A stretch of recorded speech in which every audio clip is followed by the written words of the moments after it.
Hi folks, Nick McQuaid here. I'd like to talk to you a little bit about two subjects. One is the focus of your project that will be the subject of all your milestones, and the other one is tools, and in particular the tools document that I've just put on Google. So let me make a few notes here. Um, so Project Focus is due on Friday, and people have been asking me about it, what they should put in it. It will be graded on the writing. The website is of no consequence. It has to be on a website. The website has to exist, but I could care less about the design of the website. The website is irrelevant to the grading. Spelling is apparently irrelevant to my notes. Sorry about that. So I'm interested in you writing some stuff, and I would like that stuff to answer questions that I might have about your project focus, such as the following. Why you? So, for example, I asked you to put in domains of interest. Most of you didn't do that at first, and I thank those of you who came back and refined your answers to include domains. Most of you instead included subdomains of HCI, and I meant domains of interest. For example, I spoke to somebody today whose project will be about health. That is a domain in which HCI can be applied. HCI could also be a domain in which HCI could be applied, but not a very good idea, at least for a class project. So most of the stuff that you wrote in domain didn't help me understand why you might be excited about doing a particular project. I had one group come to me asking about it who wanted to do a project in consumer retail, and none of the people had written anything about consumer retail in their domains of interest, so that made me wonder about their excitement level. So why you has to do with excitement about the project, because it's hard to do a really good project. You have to have excitement about it. And then, of course, you have to have, the project has to be feasible for you to do, something that you are in a position to do. And sometimes students choose projects because they have some knowledge of people involved in the domain, or organizations involved in the domain. They have experience in the domain. So I'm interested in knowing that. Why your user? Why user? And in particular, I'm curious about a motivating event. So presumably what you're designing is a digital artifact of some kind. It could be an app, it could be hardware, software, co-design. And it has some event that motivates someone to pick it up. So for example, I talked to one group that was working with exercise, and the motivating event in my mind would be, I'm about to exercise today. And I might pick up my phone or whatever device that I'm using to record my exercise and share information about my exercise, because I'm about to exercise. That's a motivating event for me to start to use the digital artifact today. Excuse me. Another group I mentioned was doing consumer retail, and so the motivating event in my mind would be, I want to buy something. I have a need to buy something, and so I might pick up something, some digital artifact that's related to buying something.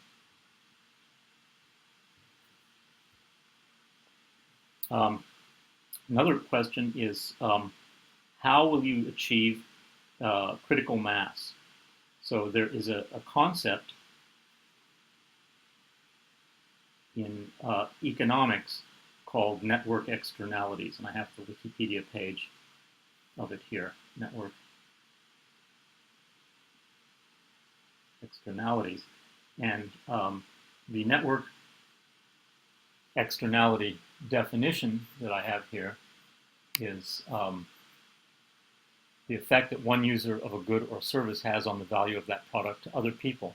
So I'm sorry to say that Yogi Berra passed away today, the famous catcher and person who made many aphorisms, and I think an appropriate yogiism would be something like, our app will be so popular once it's popular. So many of the projects that are proposed, and in fact many startups say that their idea, their project, the thing that they're doing, will be really successful because it will allow you to meet with your friends. Well, that depends on all your friends being already users of it. So there's a period prior to reaching critical mass. So Facebook, for example, has critical mass. If you're already Facebook, you already have all these people. But there's a period if your idea depends on people interacting with each other, which it probably should. I mean, most HCI projects today have something to do with social media, and if you're going to assume that success in your project will be driven in part by people, other users of the project, then I have to know why people will start to use your project before it your artifact before it reaches critical mass. What's going to cause that critical mass to happen? Critical mass doesn't just happen. You can't just tell people, if you and all your friends get on here, then it will be good. So let's all get on. Won't work. Doesn't happen. So I have to know what would happen that would give you critical mass.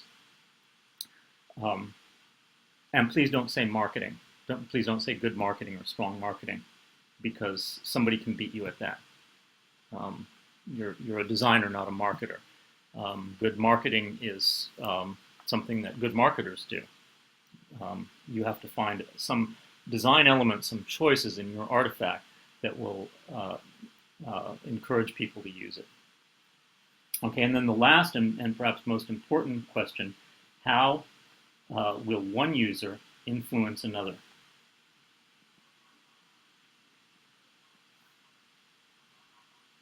And when I was talking to one group,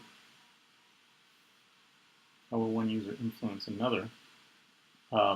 That person gave me a terrific example of Netflix customers. So Netflix customers can be thought to fall into two groups in one way. One way to divide up Netflix customers would be into two groups. One group that is people who want to obtain a movie, and the other group would be people who have already seen the movie and would like to share their opinion of the movie. So if you have these two groups of users, there's the question, can each of them provide something that the other wants? So if I'm trying to decide what movie to watch, the group of people who have already seen the movie, people actually like giving their opinions of movies, we find, and there are in fact, people like to give their opinions of all kinds of things. In fact, the web is basically for the most part, is just a collection of people posting opinions, a very, very small amount of content, which today is called listicles. I notice that's the current content of the web is listicles, articles that are lists, and you have to click to read each item on the list, and then people give their opinions about that. So people love to give opinions. So would there be some way that Netflix could channel those opinions into being helpful to people who are trying to decide what movie to watch? Very, very potent idea. So the recommenders have something that the buyers want in that case, and that's a very powerful idea. Is there something that the buyers have that the recommenders want? Well, it turns out in the case of Netflix that and of many such sites that there is. So people who give their opinions would like those opinions to be validated. So for example, at the beginning of the semester, a student asked me what kind of laptop to get. And I used my experience of students with their laptops to say that he should get one that's small and rugged and cheap.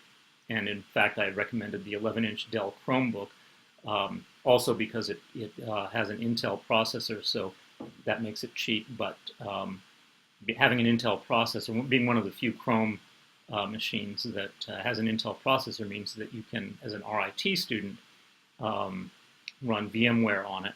And so you can run any operating system on it. You're not restricted to any operating system. And in fact, there's a group of people at Google who have a Google group or something, or some sort of web presence that shows you how to install Linux on this, and how to install VMware on this, and how to therefore use it to run any operating system. And so this meets the needs of a lot of RIT students. So I was very proud of thinking this through and sharing this with this student. So then he brought in like a $5,000 Alienware laptop that was like big enough to just put wheels on and skateboard to school on it. So that didn't validate my opinion. I gave my opinion, I gave my recommendation, and I was completely deflated by the result. Now this kind of thing happens online all the time, and what you'll notice is that sites that allow opinions and allow recommendations change over time. So for example, you may find that in one year, a website has a little thumbs up and a thumbs down next to each opinion, and you can click on one or the other. And then the next year, they take away the thumbs down because people don't like their opinion to be deflated. People are more apt to share if they get a thumbs up. And so now, not endorsing it helps people ignore it, but the person who gave the opinion isn't deflated by having somebody say, you're an idiot, your opinion is valueless. Or they might do other things to try to tighten the loop between the person making the recommendation and the person validating that recommendation. They may smooth, there may be artifacts within the website that smooths the path for you to say what it is that you like, and does nothing for you to say what it is that you don't like. And so there, popularity of things that a lot of people like gets boosted, but the other people don't get mad because somebody, pointed directly at them. See, the lack of popularity could be interpreted as just people didn't notice what you said. But if somebody points at you and says, you suck, your opinion is wrong, so that prevents you from joining this kind of a loop. This is the kind of thing that you have to think about, is do you have things do you have groups of users that want things that other users can provide, and how can you smooth the path for each of these groups to provide things to each other? That's an absolutely winning formula. It's potentially an absolutely winning formula. And if you think that through, you may really have something. It's quite important to think about that. So I'm asking you on this. Yeah, how will one user influence another? I want to know. You can't think very deeply about it just in a few days. It'll take you time, but you can share your initial thoughts with this. And of course, it should be well written. So good, concise writing. And I mentioned to one student today, you can look on our Google Docs and see that some of you are writing. Some of you are writing very polished paragraphs. Others of you are not. And so I met with one of the students who is among the most polished today, and complimented him. And he said, "Oh, it's not really me." He said, "I have a friend who's got an advanced degree in history or something, and he writes constantly, and he helps me polish my writing."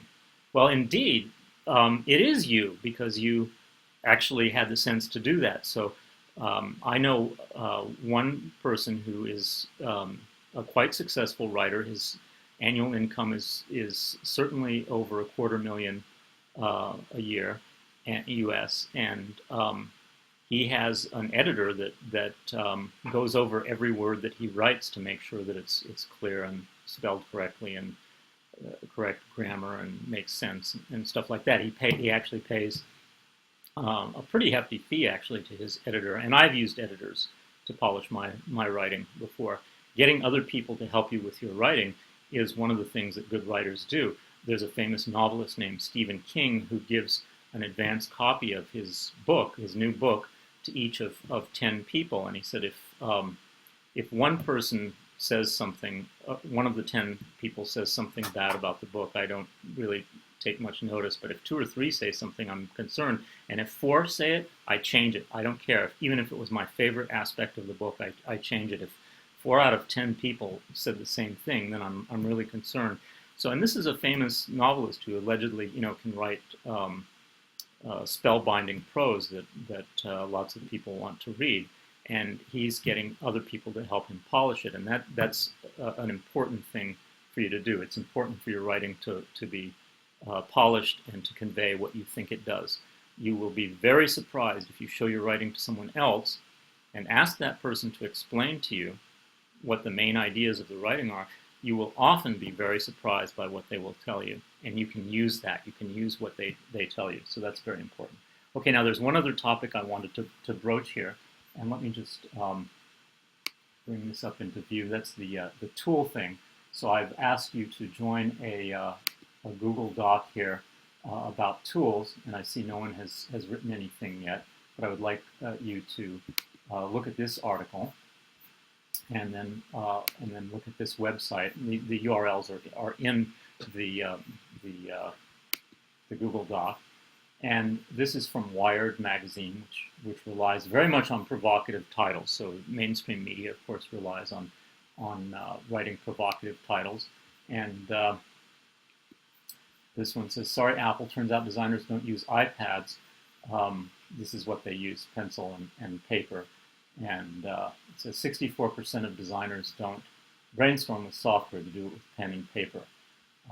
That numerical nugget is from blah, blah, blah. And they featured in this article, they featured a panel from the survey's website, which is the other URL I gave you. And it shows 6 things that designers do: brainstorming and ideation, wireframing, interface design, prototyping, project management, and version control, and file management. And it shows here the most popular choice in each of these 6 categories. So I think that's quite interesting, and I ask you to comment on whether it's important, whether you care about this. One of the things that I didn't write down that you might want to comment on is the way that they divided this. Some people might take all 4 of these together and call it prototyping, actually. Some people might consider all of this to be one category. And some people might consider these 2 categories to be so pervasive that they're not really that relevant to a designer. It's like asking the designer what kind of vehicle they use to get to the office. Everyone used a vehicle to get to the office, but the reasons for doing so may differ from person to person. So anyway. Now, and he says that this isn't scientific. He has 4,000 replays. He says a lot about his method. And by the way, let's see who he is. This is my go-to place for design. I think that this is the best website in design terms that you can find, certainly emanating from the United States. There's no question in my mind that the New York Times is tops in lots and lots of ways. Okay, let's look at his own website, or one of his websites. This is the website for the survey, and he's trying to make it an annual survey now. And let's just take a look at brainstorming. So this is the one that interested me, because yesterday I had a student come in and say, "Is there any particular reason for the drawing a key exercise?" Which at first, my first reaction to that was, wow, what an insulting question to ask, although I eventually realized the student didn't realize that wording it that way made it sound like I was a complete idiot. Let me read it again. Is there any particular reason for the drawing a key exercise? No, I was just skipping through the fields and it just popped into my head. No. This seemed like the right thing to do. So anyway,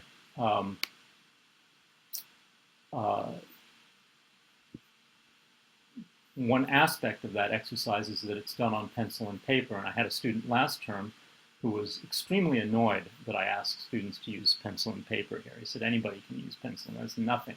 I need you to show me how to use, and interestingly enough, he specified a tool that's in one of these other lists, and it's like way down in the 1%. He said, this is what every designer is using now. The student assured me that every designer was using a certain tool, not this one. It was, it's in one of the other lists. But it was not one of the big tools according to this list. So it may very well be that everyone is using it, but this guy somehow accidentally happened on 4,000 people who weren't using it. So the majority of these people are using pencil and paper, and this accords with what I find from former students. So I've taught a course like this for many years, and the students who come back and talk to me frequently, I ask them, what should I keep, what should I drop? And invariably they say keep the sketchbook, which is a big pain. The sketchbook is aggravating. I have tons of sketchbooks here that people didn't pick up after the end of the semester. It's everybody wants to use a sketchbook of a different size, and they want to like staple things into it. It's just a whole hassle to do the sketchbook. Students keep saying use the sketchbook, the sketchbook, the sketchbook. And this may be why, because students tell me that they use it. Students who have graduated and are in professional practice tell me that they use that the most valuable thing in the class was a pencil and paper sketching. Actually, they use whiteboards a lot, and this is sort of a proxy for sketching on a whiteboard. Use whiteboards in meetings. And the storytelling aspect turns out to be really important to them. And I liked this survey because it validated that. So I'm naturally predisposed to think that the survey is valid because it says something that I agree with. But you have to judge for yourself whether this is valid, and there is some material on the website to help you evaluate for yourself whether it's valid. And an interesting thing which Wired magazine didn't pick up, one of the reasons that I'm giving you this URL to visit, is that for each one of the items there is a separate main graphic here, but then there are also some other graphics here that reveal differences, so that professional designers who answered were asked to say where they were and who they worked for and what kind of a firm they work for, what else they do.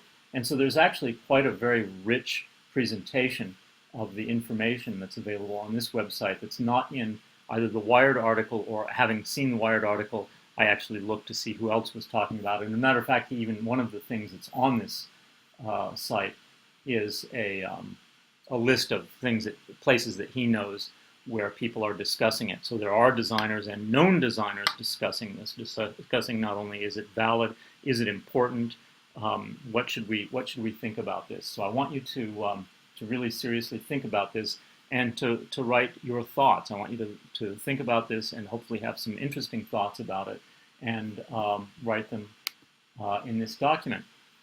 Thank you for your attention.